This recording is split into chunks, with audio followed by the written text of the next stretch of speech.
start Facebook and then also start the recording on Zoom. Great. Okay, we're good. Bef Okay, we're before you actually go to and restart then FASM as well. Oh, thank you. Okay, we're good. All right. Hello, everyone.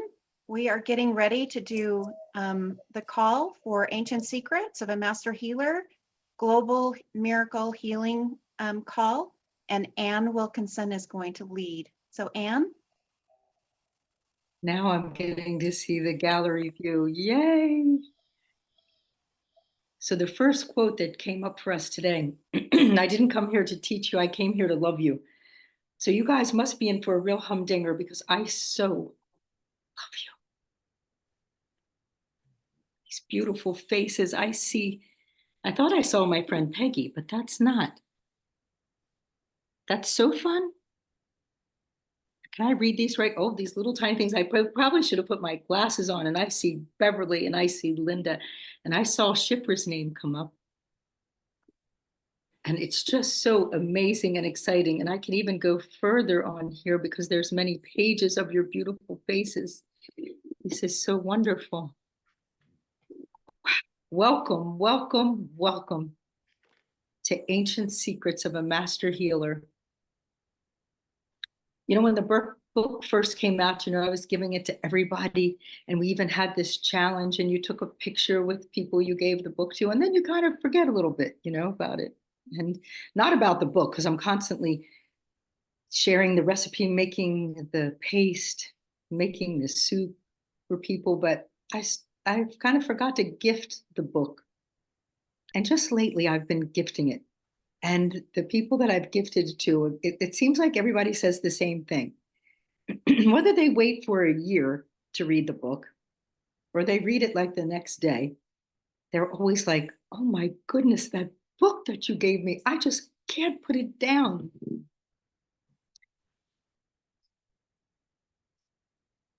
I just gave it to somebody recently, and they've already bought 5 of them and are giving them away. And like, it sounds like they're planning on getting it, you know, filling up their stock again right away. So it's really fun to see that contagion, the love for the ancient secrets, the love for knowing that knowledge that's 3,500 years old is available to us and it still works. So I met Dr. Naram 26 years ago. I was new to the word guru, an Om sign, never had seen any of those things before. And the way I kind of backed into it was through the medical profession. And so I got introduced to Dr. Naram as a medical professional who was going to share some wonderful things with us. And so that would just add to my resume, you know, that I have had an Ayurvedic lecture.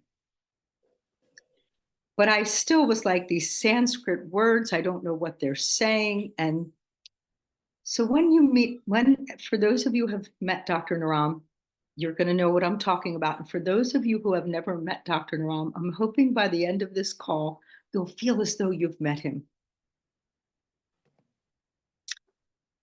One of the ways that I'd like to share Dr. Naram with you is with a new word for some of you. For some of us, it may not be a new word, but the word Shakti. Now that came up because I was asked to pick a quote out of the book that I wanted to be the focus of my speech today, my talk with you today, my sharing of love with you actually today. Oh boy, aren't you wonderful? So this is the introductory. I was going to tell you behind the quote that I picked. I had picked Shakti is power already inside you. Marma goes inside and helps to bring it out. The healer is just a midwife, but you deliver your own baby. But this quote is preceded by this quote, and I was going to read this out of the book, but thank you, Robin, so much because I don't want to squint. And now it's way big here for me. Thank you. Shakti is a divine, feminine, creative power.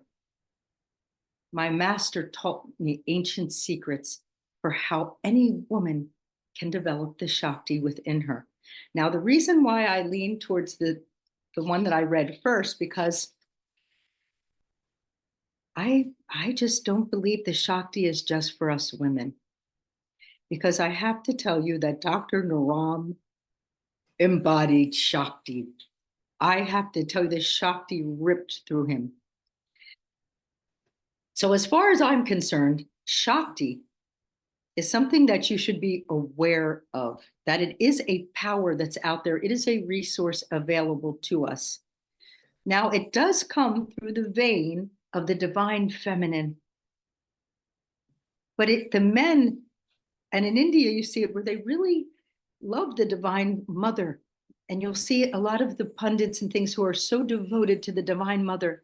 And when they see like a female guru, they really, you can see that they feel it in every cell of their body, this incredible respect for the divine mother. And those same beings, they embody those attributes of the divine mother. So when you look up the word Shakti, you'll see in there divine feminine power, divine feminine power. It kind of makes it feel like it's something out there. It's kind of sitting in the Murti, the statue of the divine mother. If you were brought up in the tradition and you read these things and you practice these prayers, you might have access, but these powers are more powerful than that. They don't have these limitations. They're not in a little box. There's not just a little magic key. It's more available to us than we know, this Shakti power. So when Dr. Naram spoke, like, it makes me want to jump up on my feet, really. Like, so if I'm going to quote him, I want to jump up, because even though he was a man probably my height, which is not very tall, he was huge. And every once in a while, a patient will say to me, it feels like you're 10 feet tall. And I'll think, oh, well, I've learned how to master my body mechanics. I know how to put my weight behind, I know your weak spots and I can lean into them or whatever, but it's not that. It's an intention. It's beingness. Shakti is a beingness. It's, first of all, awareness is 90% of probably anything. So let's first of all be aware there's a power out there called Shakti. In the Jewish religion, I think the Shekinah is the same power that they're accessing. And in the Christian religions, it's the Holy Spirit. That's the feminine aspect of a deity or a God presence, the feminine aspect. And Shakti is that same, we're tapping into that same energy. Doesn't matter what religion, it's still, there's a divine feminine power that we have an ATM card to, only if we know it. I had someone call me the other day and say to me, do you feel like you're a chosen one? I know I am, they said to me. It was more than a couple of weeks. It was not that recent, but I contemplated this thing, like, is that an egotistical thing to say? Like, I'm a chosen one and I know it. Wow, that's a pretty confident thing to say. But then when I thought about it more, I was like, do I feel like I'm a chosen one? I feel like I'm awfully blessed. I really am. Like,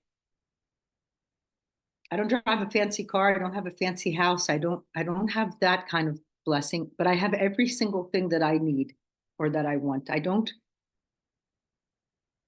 Oh, that's a little bit of a lie. Like, I want to be in Sardinia right this minute, and I'm not. I can pout a little bit about that, but I also know that I have the power to make that happen, and there's plenty of time. I feel very blessed. And so I said, does that make me chosen? Is somebody who lives in a ditch is maybe not a chosen? I don't know. I've met some people homeless that blessed me in a way that I have to wonder if they weren't a chosen, walking around like, who's a chosen and who's not a chosen? What does this mean? But here's what I came up with. At least if I think I'm a chosen and I say I'm a chosen, I have an opportunity to be a chosen. But if I say I'm not a chosen, that's so egotistical. Who do I think I am to think I'm a chosen? What if I really am? I would miss the boat. So do I have Shakti? What does that word mean? The Sanskrit word Shakti. Shakti. Well, I remember one time when my daughter was a teenager, and she and this cutest boy she dated, they started to wander off walking into the woods.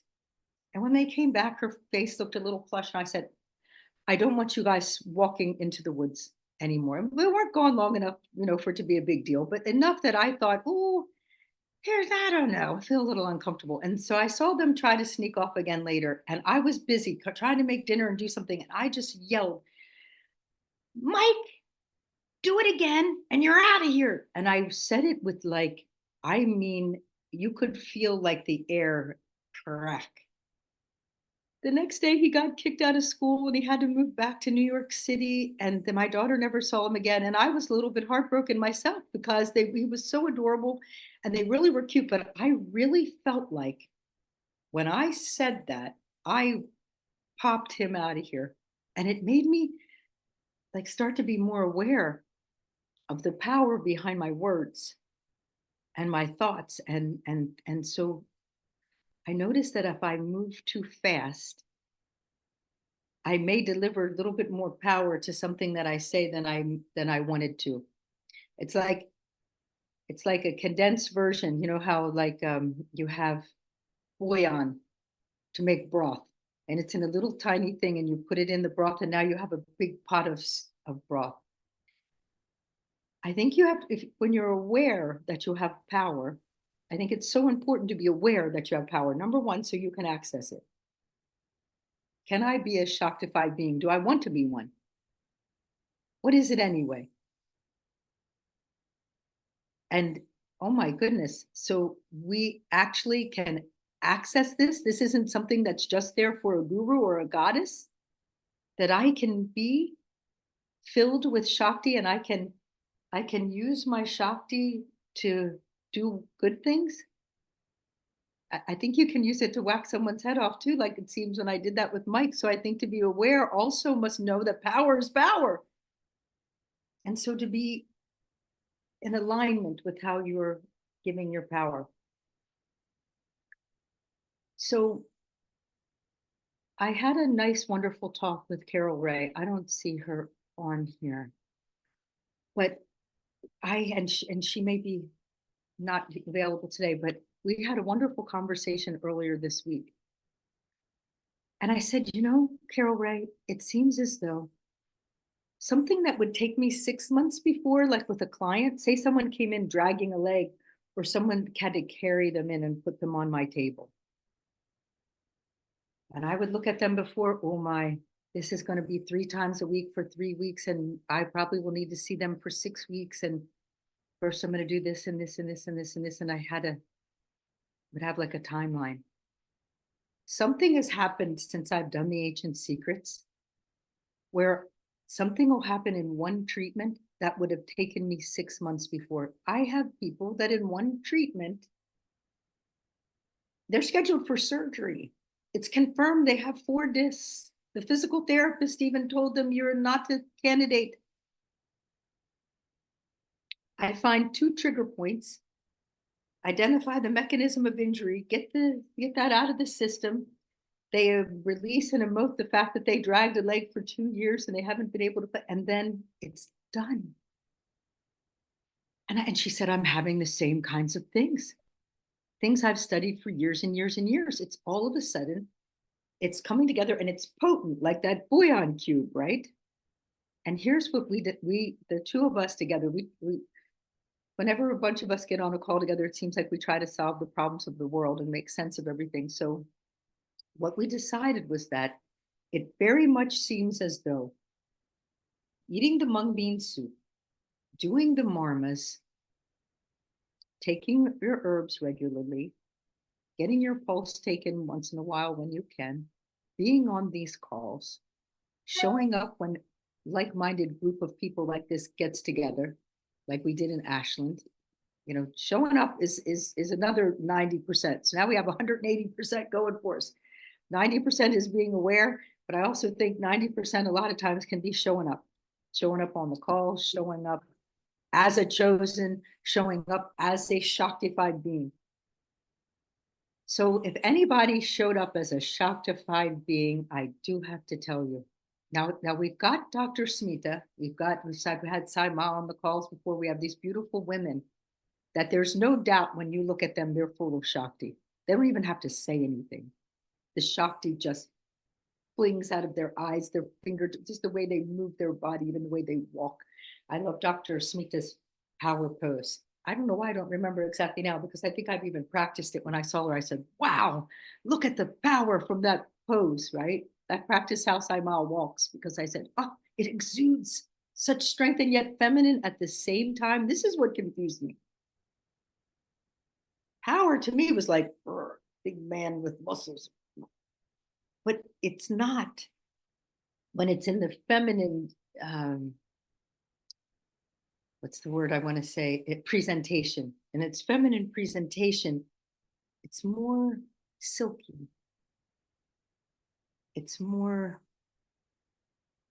it doesn't mean it's less powerful by any stretch of the means. But if anybody, like I said, it's interesting that a man, Dr. Naram, he embodied Shakti like no get out.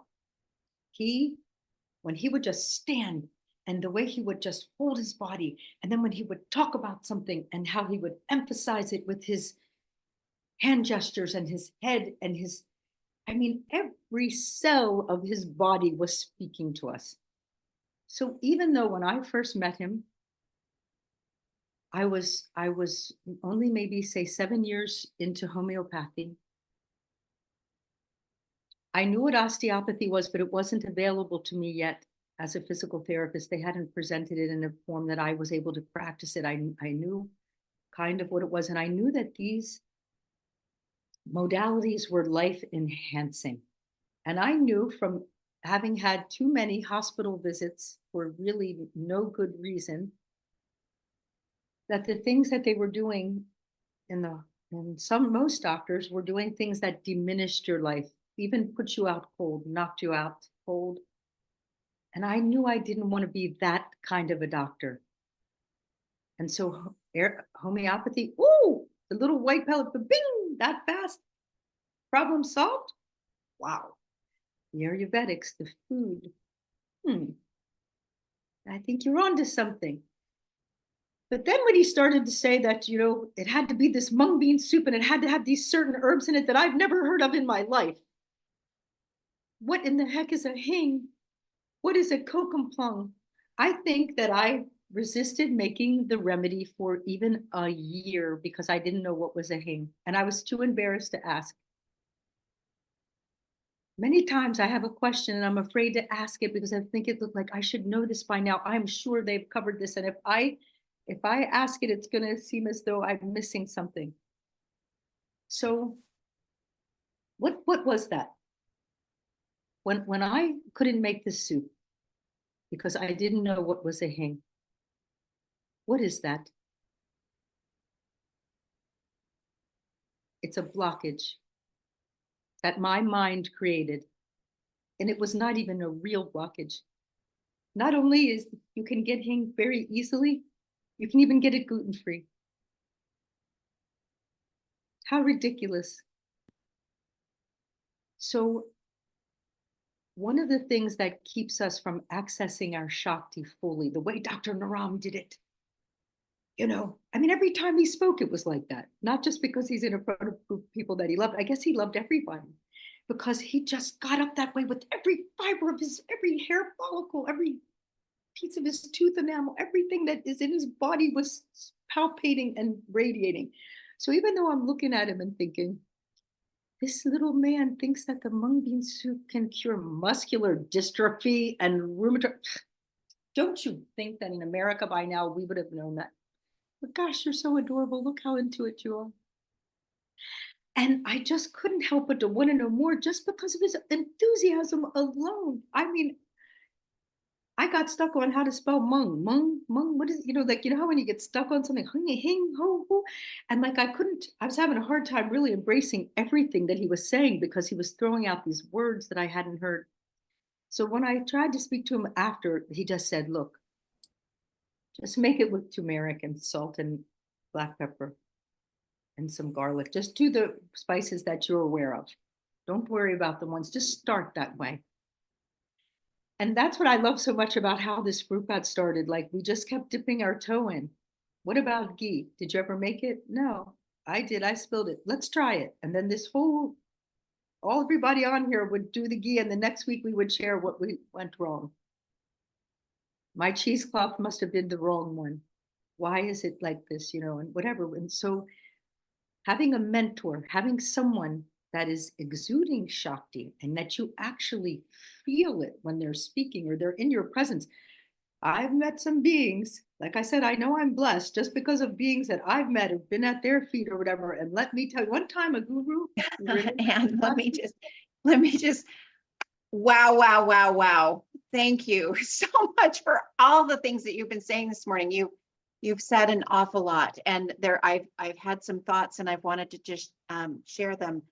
Now, Jana, can I finish that one sentence? It was a man guru, and I Yeah. went up to get a blessing, and he went like this, slap, and he slapped me on my back. And I thought, what have I done wrong? And I went back and they said, no, it's a blessing. And let me tell you, I felt it. So don't get the wrong impression that it's only women who can have Shakti. I'm sorry, Jane, that's the point I wanted to make. Okay, go ahead. You are so everybody, let's rub our hands together and just give Anne a big blast of love. Anne, thank you so much for everything that you just said. To me, you've made Dr. Naram come alive, and I've really deeply, deeply appreciated that, because I didn't have the luxury of being able to meet him in person in this life. Oh.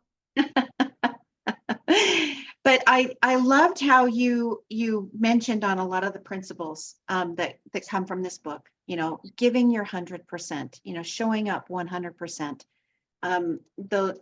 Everyone can have Shakti. In the book, Dr. Clint explains that, Shakti, it's the creative power. And when, women just naturally have it, but men do too. But it's enhanced when men are respecting of women. At least that's what it says in the book. And that's exactly what you're saying. From Dr. Naram, from what I have heard from you and from others, he was a great respecter of women. And it sounds like the culture was a great respecter of women. And so we, deeply, deeply appreciate that. Yeah. Yeah. The other thing I just wanted to remind everybody, the Ancient Secrets, we are open to everyone, to everyone of all color, races. It is not a religion. It's a lifestyle. We have, the 6 keys of Siddha Veda, and everyone is welcome. You don't have to believe in anything. You can come and just enjoy and be with us and enjoy the mung bean soup that heals. That is a very powerful, I want to say elixir, but that's not really the word. It just aligns with the body, and it purifies the toxins out of the body. And it's an incredible thing. So, Anne, thank you. It really gets rid of the physical blockages, right? These physical, that are actually in our intestines, right? And then you're right, it aligns because it balances the doshas. So, we can do these exercises for alignment that we've been taught and all that, but when you can align from inside, that's what this soup does. Yeah. So, Anne, you had a question that you wanted to put in the chat. Do you remember what that question was? Well, yes, I thought if you want to put it in the chat, and then if you want to dive deeper when we go into breakout rooms, I'm curious, is there somebody in your life where you experienced Shakti, a blast of Shakti, or is there a time where you felt as though Shakti caused a powerful ripple in your world? Is there somebody or yourself? Is there an instant where you could feel Shakti show up? That's awesome. That's wonderful. Well, great. Please write those in the chat if you have something that's just, right there for you. Absolutely. And did you want to go ahead? We can cultivate our Shakti. Marmas is one way, because marmas were we're getting rid of energetic blockages. And what's really fun about the marmas is that you don't even have to know what is blocked and what you're getting rid of, actually. You're doing the marmas, they're clearing. Right. Who knows if it's the craniosacral lymph system? Who knows if it's a nerve plexus? They don't, thank goodness. I'm really glad they're not making us memorize plexuses and, the way that the lymph system runs through the brain and all that. Thank you. I like the fact that we can just do a marma. We don't really have to know anatomical detail.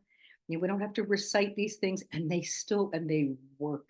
They do. So And we blockages that way, one way. I had asked Jerem if he would work with us at the Marma today, but I also wanted to just kind of bring in some of the things that are happening in our community. If that's okay, Ann, are you okay with that? How about when people are writing in their chat, we'll take a peek at that. Will you share the announcements or those things?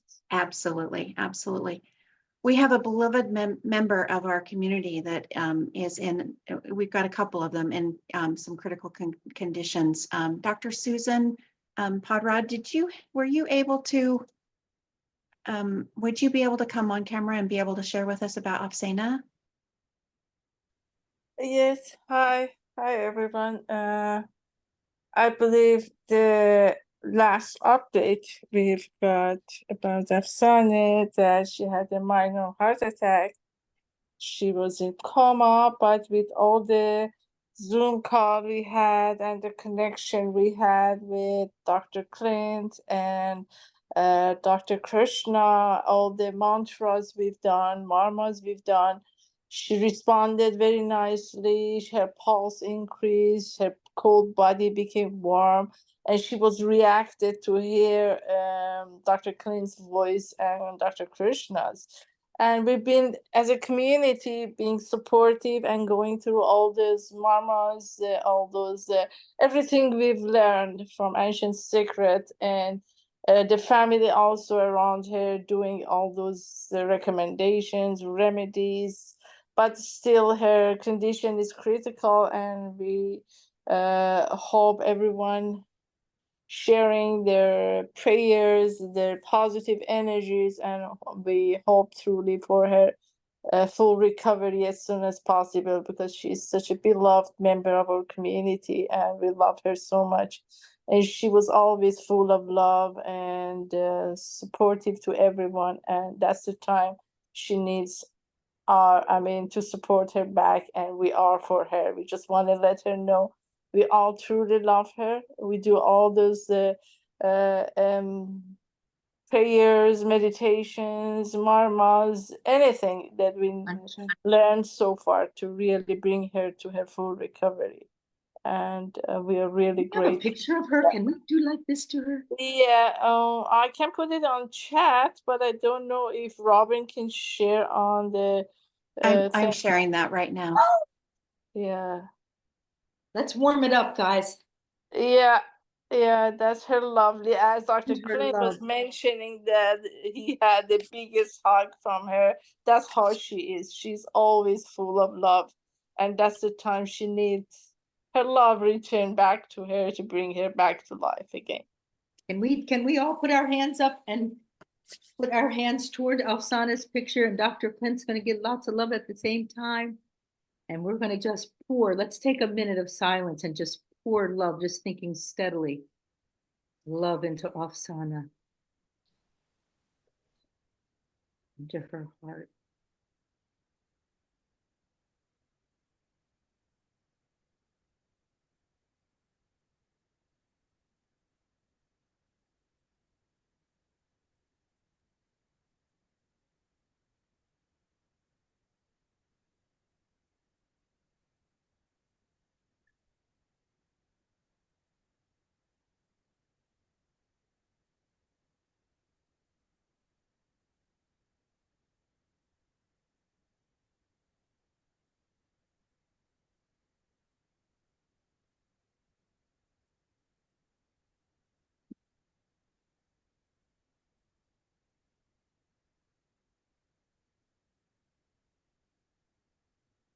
Thank you, everyone.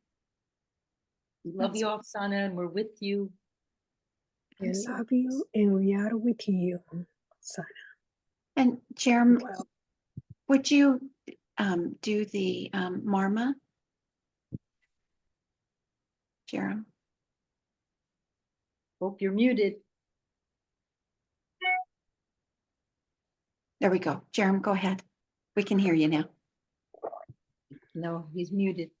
Oh, Uh, there we go. Healing device elixir, if you want, that's been around for 2,500 years. And my belief around that is that it's a way of supercharging our intentions with this, the intentions that have been placed into this vessel for these thousands of years. So it's a really simple marma where we take our middle finger of our right hand and we simply press 6 times 6 on that tip of the middle finger. So it's like this: 1, 2, 3, 4, 5, 6. And this marma is to send love and healing energy to someone else. So sending this to Afsena, sending it to Carol Ray, sending it to anyone who needs it. I know my friend Amelia Weinstein is here today, and sending this to you too, Amelia. So here we go. 1, 2, 3, 4, 5, 6. 1, 2, 3, 4, 5, 6. I'm seeing the energy just surrounding all these 3 beautiful souls. 1, 2, 3, 4, 5, 6. Embraced with love. 1, 2, 3, 4, 5, 6. Everything moving into balance. 1, 2, 3, 4, 5, and 6. Thank you. Does anybody feel that Shakti moving through you when you're doing that and sending it to someone else? Like, we have to get a kickback of that when we do that. Really. Yeah, I was gonna say I did feel that, and I appreciate what you're doing, Dr. Ann, because myself, I had really been out of that alignment and not feeling love, and for myself, for others, in a very difficult way, and and so I really, and I've really been suffering, and I don't want to be suffering, and I don't want to bring my suffering to others. I want to bring love, and it feels scary, but I did feel when I did that, because it's been hard for me to eat and all kinds of stuff going on. I did really feel that. I felt like a sense of love, not just terrible sorrow and resentment and anger and grief. It helped because I was in a very low place, and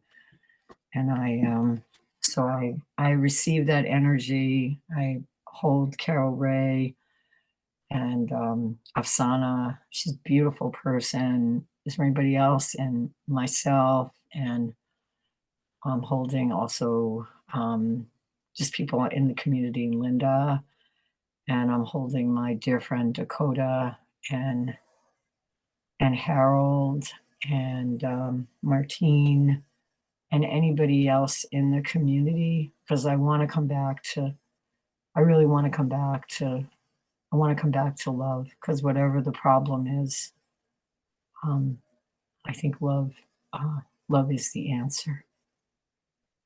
I And love you, Shifra. thank you. I love you. You bring up something interesting. You said scary. Where's Jana? Let me see if I can see Jana. Can I do a little 5-minute story? Or my story is little. Do I have time? Yes. Is it okay? Should I tell that little story about Dr. Naram now? Yeah, that would be great. All right. So because Shifra, you led into this. Thanks so well. I thank you.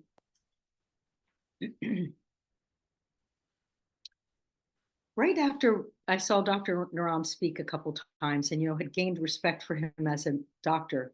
and began to realize that he couldn't be making these things up, that he had obviously found something. And way over there in India, they were curing things that we weren't. I had finally settled with that. Now I was going to India, and it might have been my second or third time to India, but we were going during Mahashivaratri to Varanasi, which is there's a big holy city, and Mahashivaratri is a huge deal, and there is just millions of men everywhere, and they're going all in the same direction in a parade all around the city. And the place is mobbed in a way that we don't really understand unless you're from India and you go to Varanasi for Mahashivaratri. So we're being introduced to the ashram, and we're walking up the ashram steps, and we're being told very distinctly not to leave the ashram while it's in this, the cities like this.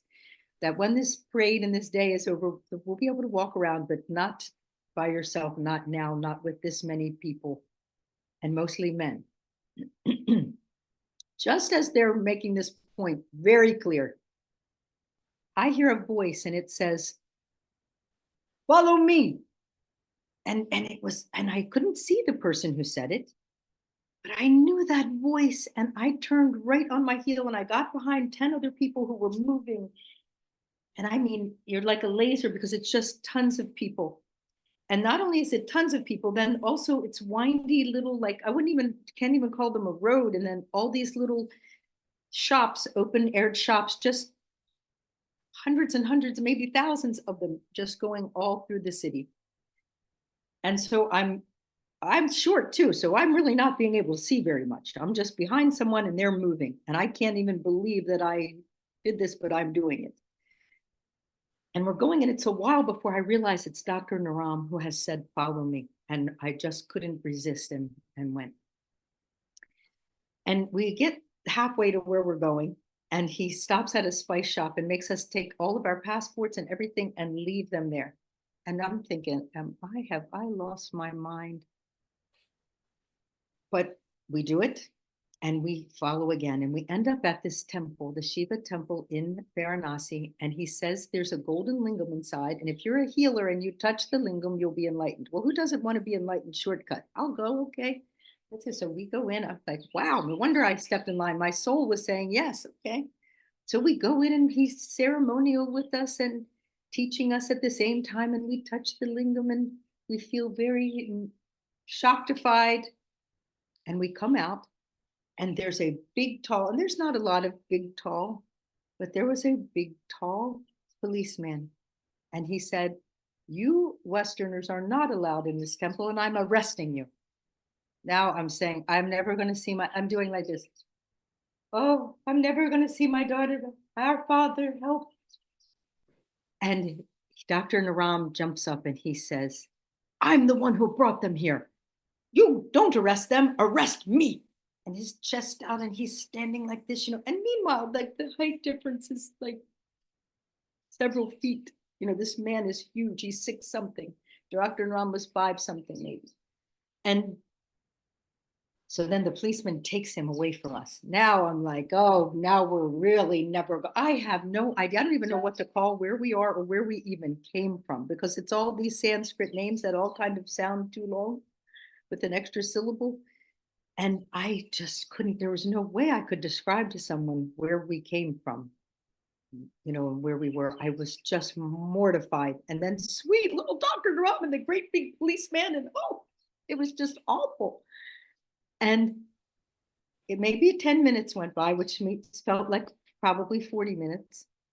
And here he comes out, and he takes us back, and we get our things, and he takes us to the burning ghat. And he has us sitting, looking into the fire, and the smoke is supposed to be going in your eyes and doing something for your eyes, even though and he's like keeping your eyes open, and he's teaching us, and he gives us a teaching.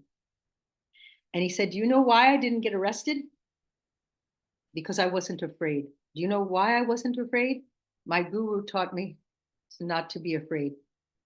He said the policeman kept saying things to him, and he was like not responding. So the policeman tried to scare him, and he put his gun right on the filing cabinet right next to his head. Dr. Naram started to play with the gun, spinning it around. And the policeman said, "Who are you? You are somebody, because you're not even afraid of me.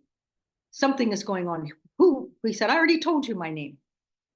I told you, I'm Dr. Naram. And see, like he takes back the power, you see. And he said, are you the famous pulse doctor? He said, possibly. And then he said, then you take my pulse now. And he said, I absolutely will not. If you come to my hotel tomorrow at noon, then I will take your pulse. So again, he just did a takedown on this policeman. So that's why the policeman let him go, you see. But here's how Dr. Naram got to be that fearless. One time his guru asked for he and Smita to show up in a place where there was war happening. And the plane landed and they got out and there were soldiers on the plane. They were the only people in regular clothes. They get out, there's soldiers everywhere. They literally witnessed someone being raped right outside the plane. He was so scared and he just wanted to get his wife to his guru and get safely. And when they arrived to the guru says, how was your trip? Oh, it was scary. Really? I don't know. Smita looks fine to me. Nothing happened to you. Why were you afraid? Oh, because it was that. But you're fine. Okay, we're gonna fix this. Dr. Naram, you report to the burning ghat with nothing, no clothes on, no water, no food, and you stay there for 24 hours and you only eat and drink what has been presented to you. And no one is going to know that you're a doctor when you're naked. So he was afraid of the burning ghat and the dead bodies like we are. And he had to go and sit there with no clothes, sit. And then you see a body come down and sometimes they're stinky because they came from far away. And then they set them on fire and they're slowly burning. And then the ash, they scrape it into the Ganges. And he said that people gave him food and water. And by the time his 24 hours were over, he was no longer afraid of dead bodies, dying, being burned and put in the Ganges. Like all of that was resolved. And from that time, that's how he was. Oh, wait, do you know how hard it must have been to deliver a message to Americans saying that they're curing things that we're being told are death sentences? Imagine how scary that could have been, but it was not for him. It was the Shakti that was delivering the message. You know, he was completely fearless. And so, Shifra, I want that story to go into your cells, my love. And allow that fearlessness, that Shakti, that Dr. Naram was our mentor and our example and showed us. And now he's giving us ways of being aware, of removing blockages energetically with the marmas, which hand, and the mung bean soup, and the mantras, and each other. My goodness, I can feel this web of love really going through all of our, like through this whole gallery scene that I'm seeing here. And he's in it. He's like the glue of it. Isn't that fun? And Dr. Clint for starting this whole incredible family. Yeah. So Yeah. please don't be afraid. Please be fearless like Dr. Naram. But again, you know, it's practice and awareness. And I love you. Love and fear don't go in the same place at the same time. So we're kicking it out. I love that. Thank you so much, Anne. You know, in the book, Dr. Clint talks about Dr. Naram saying the biggest challenge that we have as humans is overcoming fear and ego. And one of the ways that you just expressed in that beautiful story of Dr. Naram, oh my gosh, is facing the fear. His guru had him embrace the fear. It's not that we go into, you know, crazy places where we will put ourselves into, you know, a lot of harm, but when that fear arises, to recognize that's the Aditi Diva Bhava. And that when we can identify that fear and embrace it and acknowledge it, not push it away, not push it down, not invalidate it, not self-talk negatively about it, when we can really embrace it and go through it, a lot of times it's bigger in our mind than what it is when we face it in reality, just like what you just expressed with Dr. Naram. He insisted that if he went into fear, that not only would he have been arrested, we probably would also. Yeah. But because he didn't go into fear, look at the different outcome. Nehemiah, did you have something you would like to share? Yes. Yes and yes. Can you hear me? Yes. Hi. First of all, yes to Dr. Ann. This was beyond the beyond. I'm going to take you back to the beginning of your talk to something which I like to clarify, because it's been an issue between religions, and I think it could be clarified easily. Because all religions, when they bring people together, it's so hard to bring them together. So they tell them, you are better than others.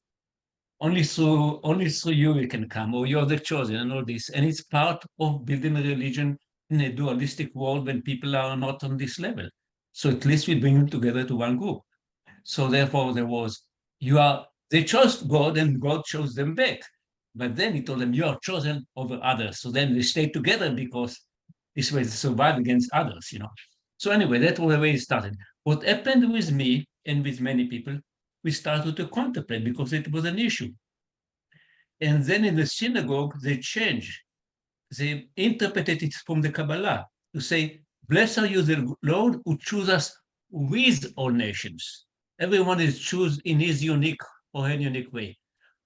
When they called me to the Bima, I changed it further, and I really represent what I experience, which is this. Blessed are you, the Lord, who always chooses us to the extent we choose you. If I choose more over God, more whatever it is, over this pure love of God, I kind of kicked off the being chosen. And whenever I not kicked off, but I'm not fully there. But when I am with my love to God through meditation, or through loving you, all of you now, then God is with me. Because he's a God of love, or as a Dr. Clint said, and it's beautiful that Dr. Clint choose not to represent one path or another, because this way it's open to all of us. And by the way, Anne, I think I know the guy who bumped you on the representative of the Shakti that bumped you on the back, because he did the same to me, and this was his main style, It might be the same, but it doesn't matter. They're all Shakti, we're all Shakti. And I think Shakti and Shiva are just a way to divide into polarity the unmanifest and the manifest. And since men created the religion and they love women, or at least they were the people that were bullied, they call her Shakti, but you could even switch them and it will be still the same. It's all because it's all one. Nehemiah, Yeah, did you knew Dr. Naram, correct? of course. Did you notice the Shakti inside of Dr. Naram? No question. There was so much Shakti coming through him.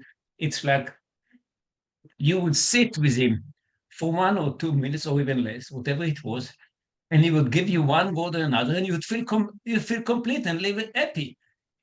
So his secret was, beside reading the past, giving you whatever, he was transmitting it all the time. Like if he was seeing people 18 hours, he was transmitting for 18 hours. He was basically, he didn't call himself guru, and who knows what state he had attained, but he definitely was, and he definitely, when I read his ancient secret, I'm convinced that he became fully realized, if not in his life, when he left the body, because he was so high. But he basically even didn't ask for realization. He asked for one thing, to heal many people. And that's what he was doing. And when he was healing, the secret of Ayurveda, beyond all the recipes and everything, is the transmission of a lineage, which is so strong. That's my opinion. So strong that all the secret get a special Shaktified. And the same is true for us, because we collected it. So every time, see how many leaders we have here. And every time somebody else come forward, and the Shakti goes through that person. Last week it was someone else. This week it's you, Dr. Han. And the same Shakti is moving through you. And if it will be a man, it will be also moved through him. Because we offer ourselves to the Shakti of this group, the Shakti of this lineage, whatever name we call it, doesn't matter, because we feel the love. And as Dr. Clint said beautifully, in order not to put any concept and ideology, I didn't come to teach you, I came to love you. So whatever you feel, whatever you think is fine, as long as you love. The same for me.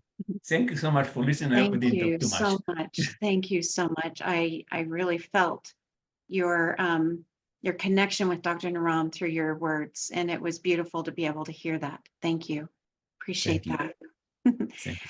I just want to remind everybody that the call is now just 45 minutes long and our time is up. Yes. Let's go ahead and say, I love you and I'm with you. And Anne, did you want us to share this song after we stop the recording, or did you want them to go right into the breakout rooms? Can we do just a couple minutes of the Love Unfettered song, just so we can feel our Shakti? So we're going to use the song to So Anne, we have to wait until we're off Facebook Live, and then we can do the stream. So let's go ahead and say, I love you and I'm with you. And then we'll turn off the recordings, and then we'll have the song. Okay. I love you and I am with you. I love you. I love you and I hold me with you. I love you and I'm with you. I love you and I'm with you. I love you and I'm with you. I love you and I'm with you.